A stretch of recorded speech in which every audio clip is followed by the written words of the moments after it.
الحمدللہ رب العالمین والصلاة والسلام علی سید الانبیاء والمرسلین وعلی آلہ واصحابہ وازواجہ واہل بیتہ وعترتہ واولیاء حق امتہ وعلماء حق امتہ اجمعین، اما بعد فاعوذ باللہ من الشیطان الرجیم، بسم اللہ الرحمن الرحیم۔ قال اللہ تبارک و تعالی فی القرآن المجید وما ینطق عن الہوی ان هو الا وحی یوحی، صدق اللہ العظیم۔ قال رسول اللہ صلی اللہ علیہ وسلم بلغوا عنی ولو آیا۔ اللہ پاک کی حمد و ثنا اور حضور صلی اللہ علیہ وآلہ وسلم پر درود و سلام کے بعد میرے تمام ناظرین کو السلام علیکم ورحمۃ اللہ وبرکاتہ۔ تو پیارے ناظرین، ہم نے درس حدیث شروع کیا ہوا ہے الحمدللہ۔ تو بخاری شریف کی میں نے پہلی جو حدیث مبارکہ ہے اس کا تقریباً آدھا کا حصہ اس کی آپ کو میں نے تشریح کر کے بتائی تھی، تو ابھی باقی سا رہتا تھا۔ تو الحمدللہ یہ جو حدیث مبارکہ ہے، یہ جو ہمارے ملک میں یا مسلمانان عالم میں جو کفار کی بہت بڑی سازش تھی، ہمارے حضور علیہ الصلوۃ والسلام کے جو صحابہ کرام تھے انہوں نے اکٹھے مل کر، ان میں کوئی فرقہ رائی نہیں تھی، وہ سارے مسلمان تھے۔ جب انہوں نے مل کر عالم کفار کے زمینوں کو فتح کیا، وہاں اللہ کے دین کا جھنڈا بلند کیا، تو ایک ہیبت بیٹھی ہوئی تھی عالم کفر پر مسلمانان عالم کی۔ تو کافروں نے سوچا کہ یہ تو ان کے اندر بہت جذبہ ہے، جذبہ جہاد ہے، یہ موت سے نہیں ڈرتے، تو کیا کریں کہ ان کو کمزور کیا جائے، ان کو اپنے نیچے لگا کے رکھا جائے۔ تو انہوں نے کیا کیا، انہوں نے کہا کہ ان کو ایک نہ رہنے دیا جائے، یہ آپس میں بانٹ جائیں، ان کے اندر نفرتیں پھیلائی جائیں۔ جب یہ ایک نہیں رہیں گے، علیحدہ علیحدہ ہو جائیں گے، تو ان کی طاقت ویسے ہی ختم ہو جائے گی، تو ہم جیسے چاہیں انہیں ختم کر لیں۔ تو بہت بڑی سازش ہوئی 1920 میں، جب پوری دنیا کے ملک بنے، بارڈر بنے، تو جب علیحدہ علیحدہ ملک بن گئے، تقسیمیں ہوگی زمین کی، تو آپس میں نفرتیں جنم لی۔ جو مخلوق خدا تھی وہ وطنوں میں بٹ گئی، اپنی اپنی قومیں ہو گئی، اپنے اپنے ملک ہو گئے، ہر کسی کو اپنی اپنی پڑ گئی۔ تو اس کے بعد جو مسلمان تھے وہ بھی ایک قوم نہیں رہے،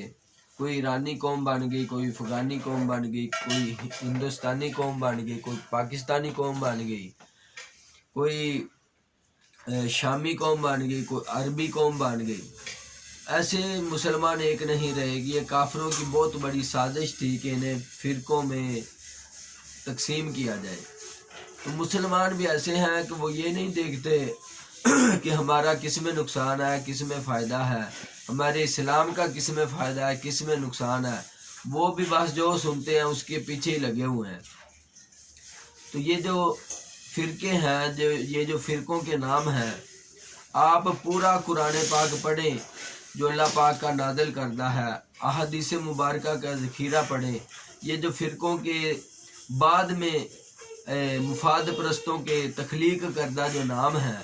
آپ کو پورے قرآن و حدیث میں نظر نہیں آئیں گے۔ آپ کو اقبال رحمۃ اللہ علیہ جس دور میں انہوں نے آنکھ کھولی، میں سمجھتا ہوں کہ اس سے پہلے یہ فرقے بنے ہوئے تھے۔ اگر ان کی کوئی اوقات ہوتی، یہ ٹھیک ہوتے، تو اقبال رحمۃ اللہ علیہ اپنی شاعری میں ان کے بارے میں ضرور بیان کرتے کہ یہ ٹھیک ہے۔ اقبال رحمۃ اللہ علیہ کی پوری شاعری میں آپ کو یہ فرقوں کے نام جو آج کل ہم نے رکھے ہوئے یہ نظر نہیں آئیں گے۔ ہاں اگر نظر آئیں گے کہیں پہ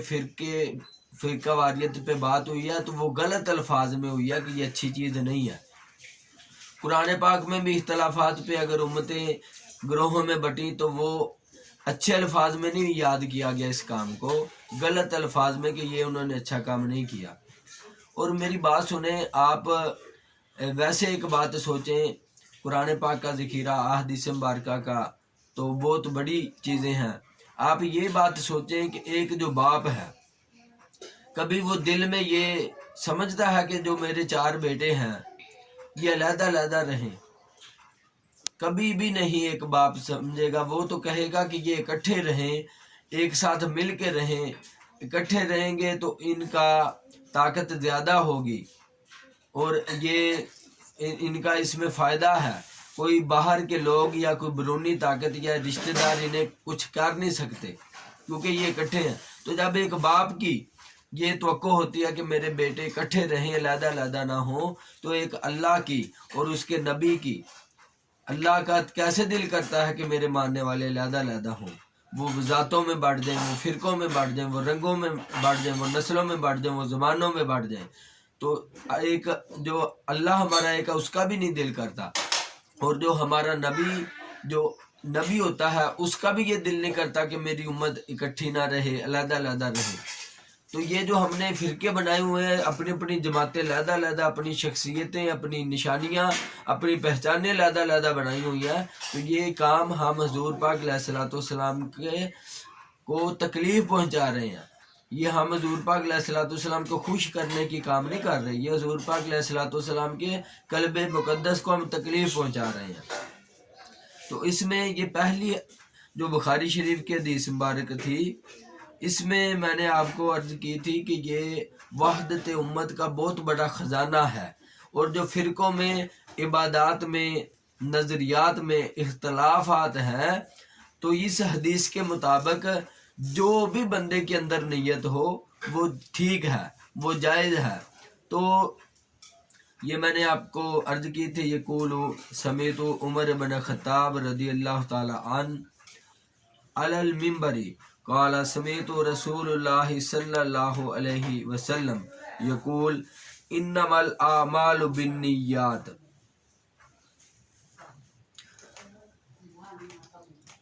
ان کا بیان ہے کہ میں نے مسجد نبوی میں منبر رسول صلی اللہ علیہ وآلہ وسلم پر عمر بن خطاب رضی اللہ تعالیٰ عنہ کی زبان سے سنا، وہ فرما رہے تھے کہ میں نے جناب رسول اللہ صلی اللہ علیہ وآلہ وسلم سے سنا،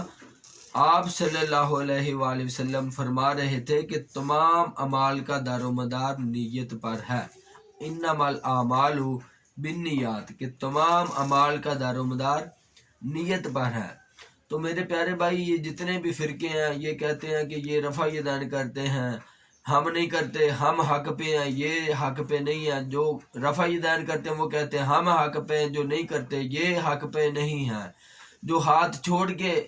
نماز پڑھتے ہیں وہ کہتے ہیں ہم حق پہ ہیں، دوسرے حق پہ نہیں ہیں۔ جو ہاتھ باندھ کر پڑھتے ہیں وہ کہتے ہیں ہم حق پہ ہیں، جو ہاتھ چھوڑ کے پڑھتے ہیں وہ حق پہ نہیں ہیں۔ کوئی کہتا ہے جو ہم درود و سلام حضور پاک پہ پڑھتے ہیں ان کو حاضر و ناظر سمجھتے ہیں، ہم حق پہ ہیں، دوسرے حق پہ نہیں ہیں۔ جو درود و سلام نہیں پڑھتے، حضور کو حاضر و ناظر نہیں مانتے، علم غیب نہیں مانتے، وہ کہتے ہیں ہم حق پہ ہیں، دوسرے نہیں ہیں۔ تو میرے پیارے بھائیوں، سب سے پہلی بات کہ کوئی بھی فرقے، کوئی بھی ہے، ہم نے خود حضور پاک علیہ الصلوۃ والسلام کی ذات کو نہیں دیکھا، نہ ہی دوسرے فرقوں نے، کسی نے بھی، ہم نے اس دور کے مسلمانوں نے حضور علیہ الصلوۃ والسلام کو خود نہیں دیکھا۔ جو کچھ وہ کر رہے ہیں، جو کچھ وہ کر رہے ہیں، ان کے بڑے ان کو اس کام پہ لگا گئے ہیں۔ اور اگلی بات کہ اس حدیث مبارکہ نے قیامت تک کے مسلمانوں کو ایک جگہ پہ اکٹھا کرنے کا فارمولہ دے دیا ہے کہ جو بھی جس کے بڑے بتا گئے، وہ جو بھی اعمال کر رہے ہیں، اعمال میں اختلافات ہیں، لیکن اگر ان کی اندر نیت یہ ہے کہ حضور پاک علیہ الصلوۃ والسلام ایسے نماز پڑھتے تھے اس لیے ہم ایسے پڑھ رہے ہیں، تو ان کا وہ عمل قبول ہے۔ ویسے بھی اعمال اللہ نے قبول کرنے، کوئی انسان کیا ہوتا ہے یہ کہنے والا کہ تو کافر ہے، تو نہیں کافر، یہ تیرا اعمال قابل قبول نہیں ہے، یہ تو بندوں کے کام نہیں ہے۔ بندوں کا تو کام ہے اعمال کرنا، قبول کرنا نہ کرنا اللہ پاک کا کام ہے۔ تو اس لیے ہر جو فرقہ ہے وہ جو اپنی عبادت کرتا ہے ان کے بڑے انہیں یہ کہہ کے گئے ہیں کہ یہ حضور پاک علیہ الصلوۃ والسلام کی سنت ہے، یہ طریقہ ہے، تو اگر وہ اس بات کو نیت سمجھ کر کے حضور پاک علیہ الصلوۃ والسلام کا یہ طریقہ ہے تو وہ قابل قبول ہے۔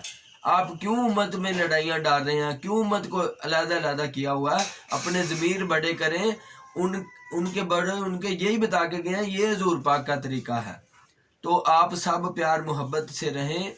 ایک دوسرے کو برداشت کریں، ایک دوسرے سے محبت کریں۔ تو آگے اس جو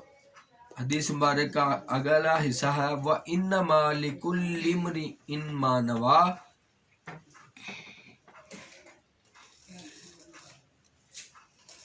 اور ہر عمل کا نتیجہ ہر انسان کو اس کی نیت کے مطابق ہی ملے گا،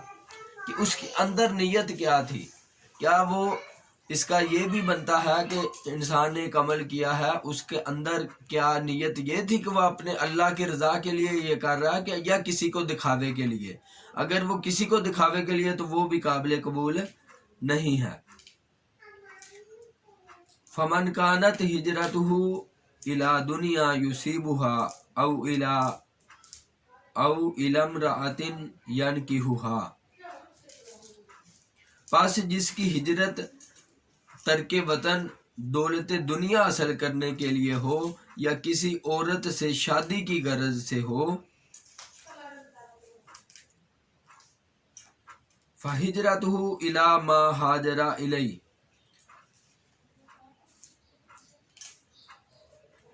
پس اس کی ہجرت ان ہی چیزوں کے لیے ہوگی جن کے حاصل کرنے کی نیت سے اس نے ہجرت کی۔ تو یہاں پہ بخاری شریف کی پہلی حدیث ختم ہو رہی ہے، تو اس میں بیان کیا گیا ہے کہ جو بندہ کوئی جگہ چھوڑ کے جاتا ہے تو اگر تو اس کی نیت یہ ہے کہ وہ کسی عورت سے جا کے نکاح کرے گا یا ادھر جا کے وہ دنیا کا مال کمائے گا، تو وہ اس کی نیت اسی کام کے لیے ہے۔ جو بندہ اپنا وطن اپنا دیس اللہ کے دین کے لیے چھوڑ کے جائے گا، اگر اس کی اندر نیت یہ ہوئی تو اسے اس نیت کا ثواب ملے گا۔ اس حدیث کے جو اگلا حصہ جو میں نے ابھی بیان کیا، اس کو سمجھنے کے لیے کہ جو بندے کی اندر سے نیت ہوتی ہے بندے کو وہی ملتا ہے، اس سے ایک بات کا پتہ چلتا ہے کہ یہ سعودی عرب میں کام کے لیے جاتے ہیں، روزی کمانے کے لیے، پیسہ کمانے کے لیے جاتے ہیں، ادھر جا کے وہ بے شمار عمرے اور حج کرتے ہیں۔ اب جب وہ پاکستان میں آتے ہیں تو ان کا جو چہرہ ہے وہ پہلے جیسا ہی ہوتا ہے کہ پہلے اگر انہوں نے داڑھی شیو نہیں رکھی پھر بھی نہیں رکھتے، کلین شیو کرتے تھے پہلے پھر بھی کی ہوئی ہے، سر نہیں ڈھانپتے تھے بعد میں بھی وہ نہیں ڈھانپتے، اور ادھر آ کے وہ فضولیات میں غیر شرعی کاموں میں حصہ لیتے ہیں، یا اپنی شادیوں میں غیر اسلامی رسومات پہلے کرتے تھے وہ بعد میں بھی کرتے ہیں۔ وہ ویسے کیے انہوں نے کافی حج اور عمرے کافی زیادہ کیے ہوئے ہیں، تو کیوں ان میں بدلاؤ کیوں چینج نہیں آیا؟ کیونکہ جب وہ پاکستان سے گئے تھے ان کی اندر کی نیت یہ تھی کہ ہم نے جا کے پیسہ کمانا ہے، ہم نے جا کے امیر ہونا ہے، تو اس لیے ان کی یہ نیت تو تھی نہیں کہ ہم نے اللہ پاک کا جا کے گھر دیکھنا، حضور پاک علیہ الصلوۃ والسلام کے روضہ مبارک کی زیارت کرنی ہے، تو ان کی اندر کی نیت تھی دنیا کا مال کمانے کی۔ تو وہ جتنی دفعہ بھی ادھر حج عمرہ کرنے کے لیے گئے ان کے اندر چینج نہیں آیا، تو وہ واپس آ کر انہوں نے وہی اپنے دنیا داری والے کام کیے۔ تو جو بندہ ادھر سے نیت کر کے حج عمرے کی جاتا ہے، آپ نے دیکھا ہوگا کہ جب وہ وہاں سے حج عمرہ کر کے آتا ہے تو اس کے اندر ایک بہت بڑا بدلاؤ چینج آ جاتا ہے۔ وہ بندہ اگر ٹی وی یا فلمیں دیکھتا ہے وہ ٹی وی اور فلمیں دیکھنا ہی چھوڑ جاتا ہے، وہ بندے نے اگر داڑھی شیو نہیں رکھی ہوتی وہ داڑھی شیو رکھ لیتا ہے، وہ پہلے ساتھ نہیں ڈھانپتا تھا تو وہ ڈھانپنا شروع کر دیتا ہے، کیوں؟ اس کی نیت اندر سے یہ تھی کہ میں نے حج عمرہ جا کے کرنا، تو وہ کر کے واپس آ جاتا ہے۔ تو اس طرح نیت کا بہت بڑا عمل دخل ہے اعمال میں۔ تو اس لیے یہ الحمدللہ بخاری شریف کی پہلی حدیث ہماری مکمل ہوئی، تو اس میں یہ جو خزانہ ہے یہ وحدت امت کا، اپنے آپ کو فرقوں سے نکال کر ایک امت میں آنے کا اور دوسروں کے اعمال کو برداشت کرنے کا، یہ سمجھا کریں کہ کوئی جیسے بھی عبادت کر رہا عمل کر رہا ہو سکتا ہے اس کے اندر نیت یہ ہو کہ حضور پاک علیہ الصلوۃ والسلام کا یہ طریقہ تھا، تو آپ دیکھیں وہ اندر سے تو ہمارے نبی کے طریقے پہ ہی عمل کر رہے ہیں نا، تو ہم ان کو بھائی سمجھیں، ان سے پیار کریں، آپس میں رشتہ داریاں کریں، ایک جگہ پہ رہیں، آپس میں اکٹھ میں آئیں، اور اپنے جو بعد کے فرقوں کے نام ہیں، بعد میں تخلیق کردہ، بعد میں جو لوگوں نے بنائے ہیں، ان کو چھوڑ کر اپنا قرآنی نام، قرآنی ٹائٹل رکھیں مسلمان۔ جو بھی کسی کو کوئی پوچھے کہ آپ کون ہے، آپ بیان کیا کریں میں مسلمان ہوں۔ اگر وہ پوچھے کہ آپ کا فرقہ کون سا ہے، تو انہیں کہیں کہ فرقوں سے اللہ پاک نے قرآن پاک میں منع کیا ہے، وَاعْتَصِمُوا بِحَبْلِ اللَّهِ جَمِيعًا وَلَا تَفَرَّقُوا۔ اللہ پاک نے قرآن پاک میں فرقوں سے منع کیا کہ فرقے جائز نہیں ہیں اسلام میں، فرقے اسلام میں حرام ہیں، تو میں کسی فرقے سے میرا تعلق نہیں، میں مسلمان ہوں۔ اور سب مسلمان کلمہ گو کو اپنا بھائی سمجھیں، پیار محبت کریں، آپس میں ایک ہو کر رہیں۔ یہ اگر ہم ایک ہو جائیں گے تو ہم انشاءاللہ العزیز مضبوط بھی ہو جائیں گے، اور عالم کفار کو ہم نست و نبود بھی کر سکے ہیں۔ پہلے تو ان کی ہدایت کریں گے کہ آپ اسلام کی طرف آئیں، اپنی دنیا آخرت سنواریں۔ اگر وہ ہدایت کے قابل عالم کفر نہ ہوا تو ہم انشاءاللہ صحابہ کرام رضوان اللہ علیہم کی طرح انہیں نست و نبود کریں گے، جیسے وہ ہمارے ملکوں پہ قبضہ کر رہے ہیں، ہمارے مسلمانوں کو کاٹ رہے ہیں، ایسے ہم انشاءاللہ پھر جہاد کریں گے اللہ پاک کے نام کی سربلندی کے لیے، حضور پاک کے دین کی سربلندی کے لیے۔ تو آخر میں اپنے سب بھائیوں سے گزارش کرتا ہوں کہ اپنے جو فرقوں کے نام ہیں ان کو آپ ختم کر کے اپنا قرآنی نام رکھیں مسلمان۔ تو اللہ پاک ہم سب بھائیوں کو یہ چھوٹے چھوٹے اختلافات سے اور فرقہ واریت اور نسلوں سے، ذاتوں سے، زبانوں کے اختلافات سے، صوبوں کے اختلافات سے، ملکوں کے اختلافات سے نکل کر ایک امت بننے کی توفیق عطا فرمائے۔ وما علینا الا البلاغ المبین۔ السلام علیکم ورحمۃ اللہ وبرکاتہ۔ آخر میں میرے تمام ناظرین بھائیوں سے گزارش ہے کہ وہ میرے اس دنیا تحریک اسلام جو ایک مشنری چینل ہے، وہ ایک اسلام کا بہت بڑا کام کرنے کے لیے یہ چینل بنایا گیا ہے، امت کو اکٹھا کرنے کے لیے۔ اور جب اکٹھا ہو گئے تو حضور پاک علیہ الصلوۃ والسلام کے طریقہ انقلاب کے مطابق پاکستان میں اسلامی قانون کا قیام، اور پاکستان کے بعد پوری دنیا میں اسلامی قانون کے قیام کے لیے یہ چینل بنایا گیا۔ آپ اس کو زیادہ سے زیادہ سبسکرائب کریں، اس کی ویڈیوز دیکھیں، اور آگے دوستوں میں شیئر کریں، اور آگے دوستوں کو بھی کہیں کہ اس چینل کو سبسکرائب کریں۔ یہ آپ کا اس دینی کام میں حصہ ڈال جائے گا انشاءاللہ العزیز۔ تو اللہ پاک آپ سب کا حامی و ناصر ہو۔ اللہ حافظ۔